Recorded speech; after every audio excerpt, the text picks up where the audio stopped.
Olá, pessoas do meu coração! Hoje a gente tá aqui pra contar pra vocês das minhas últimas leituras, as minhas leituras de janeiro, né? Então a gente tem uma quantidade bem diversa de coisas, assim, não uma grande quantidade, mas é uma grande diversidade, foi isso que eu quis dizer. Tanto livros quanto quadrinhos, eu acho que a gente pode começar pelos livros então, né? A primeira coisa que eu li, que eu virei o ano lendo, na verdade, foi É Assim que se Perde a Guerra no Tempo. E esse livro já é o meu favorito desse ano e do ano passado também, tá bom? Eu fiquei completamente obcecada por essa leitura, mas, né, vamos do começo dando uma breve sinopse pra vocês. Esse é um livro que fala sobre uma guerra no tempo, né? Então a gente tem muitas viagens no tempo acontecendo e é um romance entre duas personagens que elas nunca se encontram, propriamente dito assim, podemos dizer. Elas são viajantes no tempo, né, agentes de empresas rivais que prezam por futuros rivais que um exclui o outro da existência. E elas começam a trocar cartas de uma maneira muito sensível e poética, sabe? Então as cartas, elas não são cartas de papel, né? Elas são escritas nos ossos de um animal que está vivo de alguma maneira, ou nos anéis de uma árvore, conforme a árvore vai crescendo, na trama de um tecido.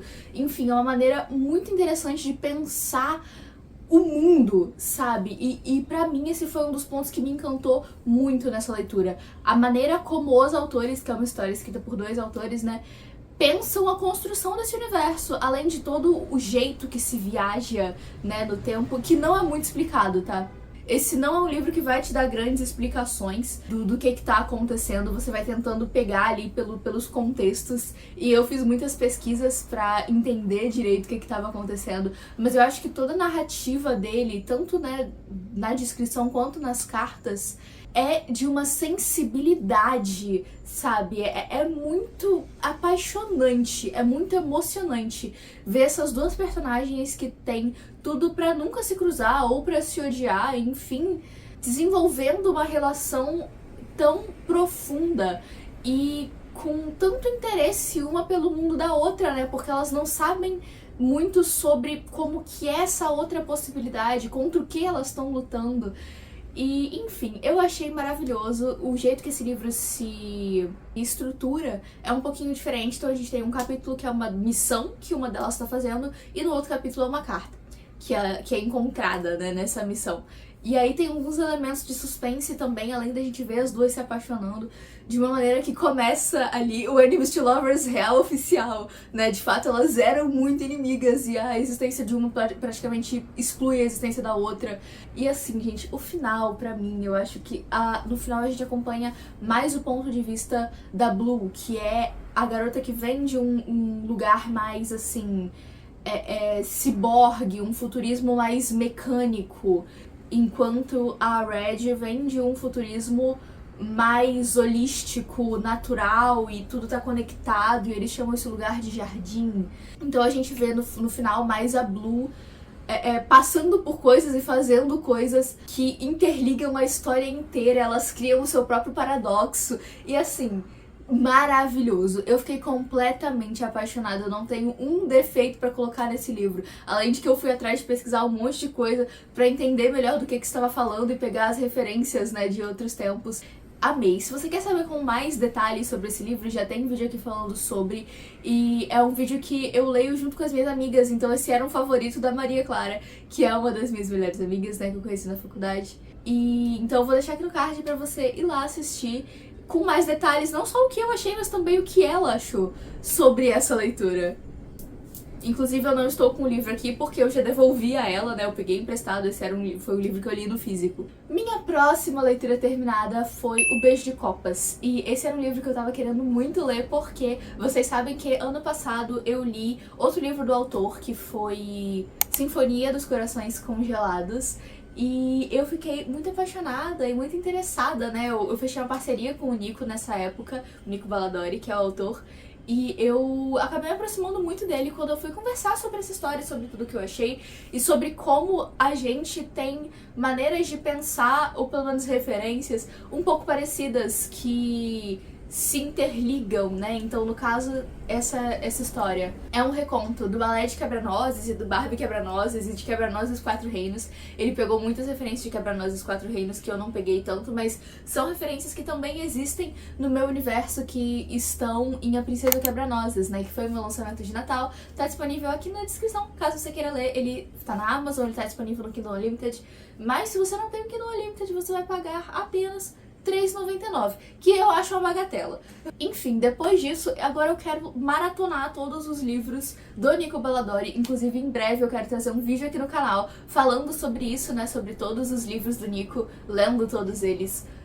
E contando pra vocês o que eu vejo de pontos positivos, como a gente vê essa crescente na escrita do Nico, porque eu já consigo identificar um pouco disso em Beijo de Copas, que é um trabalho anterior. Mas enfim, vamos focar aqui. Em Beijo de Copas é uma história que mistura Alice no País das Maravilhas com o Mágico de Oz. E eu achei isso genial. Por quê? Porque já era uma ideia que estava na minha cabeça. E eu e o Nico, aparentemente, dividimos o mesmo neurônio para histórias. Então, eu li essa história e aí eu fui encaixando as coisas e eu fiquei, caraca! Faz sentido, porque, né? E aí eu sempre achei que tinha uma similaridade, sim, entre o País das Maravilhas e o Mágico de Oz, por causa de toda a coisa mística de como os dois mundos funcionam, e que são mundos que existem paralelos com o nosso mundo real, mas ao mesmo tempo não, entende? Eu sempre fiz alguma relação entre esses dois lugares, talvez eles fossem países diferentes de um mesmo planeta, entende? De um mesmo continente insano.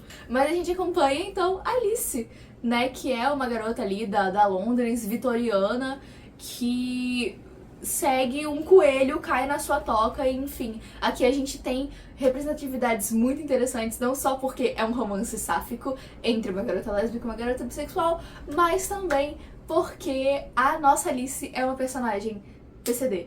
E eu achei isso maravilhoso, como o Nico consegue incluir diferentes representatividades sem ficar aquela coisa de é só pra ter representatividade. E em Sinfonia dos Corações Congelados também tem um personagem com deficiência, um personagem cego, e aqui a Alice tem uma deficiência física, né, em uma das pernas, enfim. E ela foi levada ao País das Maravilhas com um propósito, que é derrotar a Rainha de Copas. Então ela chega, ela é guiada pela Rainha Branca, que a indica, né, o caminho até a Rainha de Copas, e que só assim, depois de cumprir essa profecia, ela poderia voltar pra casa. Mas, assim, gente, eu acho que trazer essas referências diferentes agregam muito pra história, como as coisas vão se conectando no final e você vai pegando isso aos pouquinhos, né?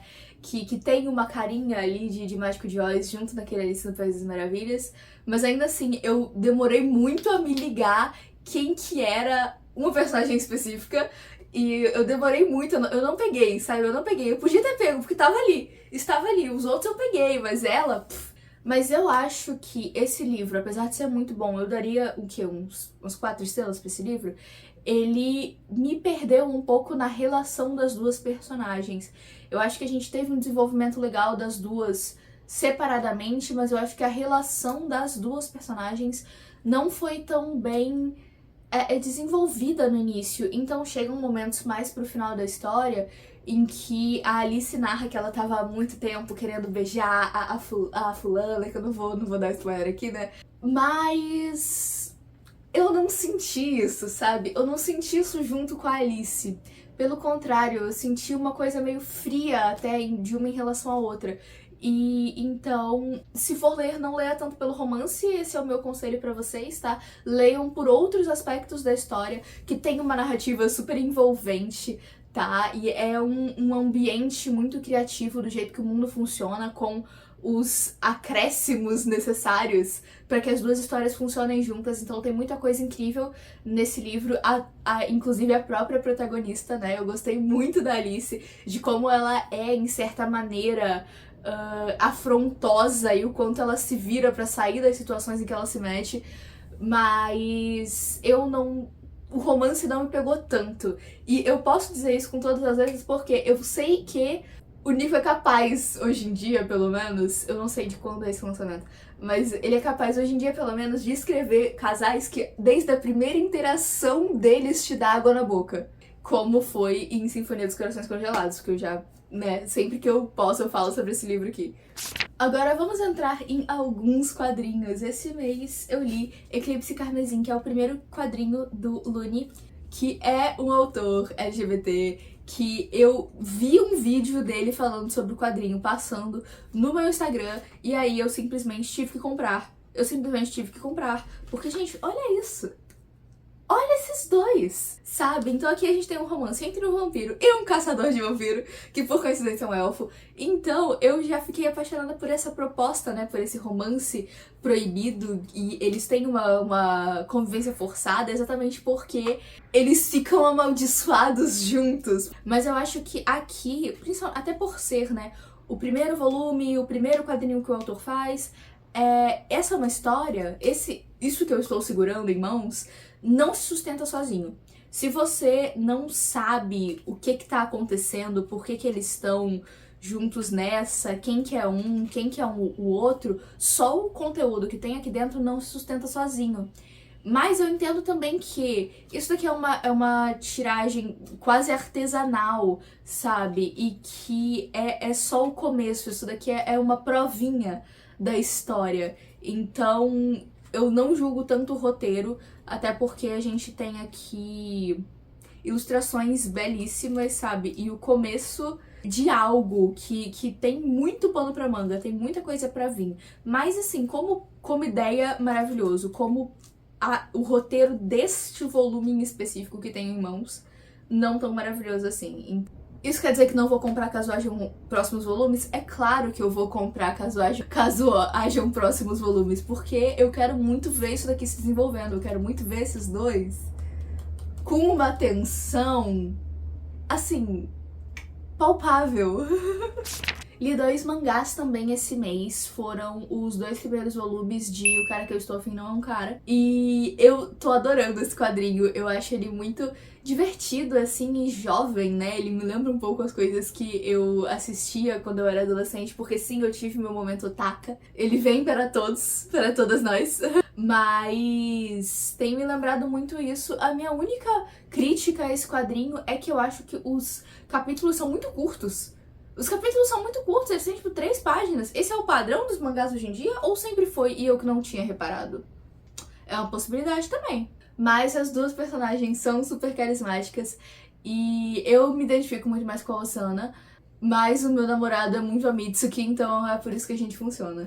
Agora vamos passar para leituras em andamento. Eu estou agarrada em O Príncipe do Mar, porque esse é um livro do Príncipe Eric, né, que conta a história do Príncipe Eric, e que é o Príncipe do Ariel, caso vocês não se lembrem dele. Eu acho que dos príncipes ele é um dos menos esquecíveis, mas, enfim, temos a história do Príncipe Eric, só que aqui eles já começaram dando uma floreada de que o Príncipe Eric era amaldiçoado, então se ele beijar alguém que ele não ama, que não é o amor verdadeiro dele, ele morre. E é tipo o Príncipe de Copas reverso, sabe? Então, eu não sei, alguma coisa na escrita aqui tá muito estranha pra mim. E eu não tô entendendo o que é. Eu li, tipo, 30 páginas e eu não consigo, tipo assim, não sei. Parece que dói o meu cérebro. Não porque é difícil de ler. Não tem nada de difícil desse texto. Mas alguma coisa me incomoda muito nessa história, na escrita dessa história. Então ele tá parado desde então, até porque me surgiram umas outras prioridades de leitura, né? Porque caso você não saiba, agora eu tenho um clube do livro. Sim, nasceu Fora do Eixo, que é um clube do livro que visa conectar autores independentes a leitores. Então aqui tudo que a gente lê é independente, obviamente, dos autores de dentro do clube. Isso quer dizer que o leitor, além de descobrir várias obras novas, ele também consegue ter contato direto com os autores que estão escrevendo suas novas obras favoritas, né? E aí a gente tem uma leitura coletiva por mês e eu estou lendo nesse momento para esse projeto Asas, o Despertar do Voo, que é de Rafael Yuki. Eu vou trazer mais pra frente, né, tudo que eu tô achando sobre esse livro, mas até então tem sido uma boa surpresa até. Eu não tava esperando ler um livro de passarinho, mas quem diria que um livro de passarinho pode ser interessante? Enfim, em breve eu vou trazer pra vocês um pouco mais de informações sobre essa leitura, mas eu ainda tô muito no comecinho dela, pra dar mais informações pra vocês, mas é um livro que é uma fantasia, né? Obviamente, é que todos os personagens são pássaros, né? E eles falam, então tá ali, né, num contexto quase fábula, apesar de ser uma coisa contemporânea.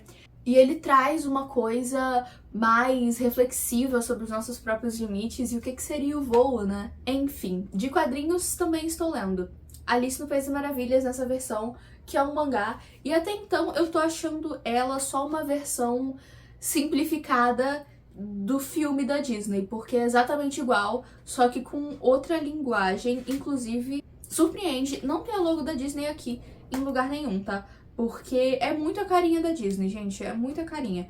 De só traduzir o filme pra outra linguagem, ele é realmente muito mais parecido com o filme do que com o livro de Alice. E, sinceramente, não tô gostando muito, tá? Eu tô achando meio, assim, nada demais. E olha que eu sou uma grande apaixonada por Alice no País das Maravilhas. Enfim, pessoas, é isso. Não esqueça de deixar seu like aqui embaixo, se inscrever nesse canalzinho lindo, me acompanhar nas outras redes, inclusive nas redes do clube que vão estar linkadinhas aqui embaixo. E eu vejo vocês no próximo vídeo. E tchauzinho!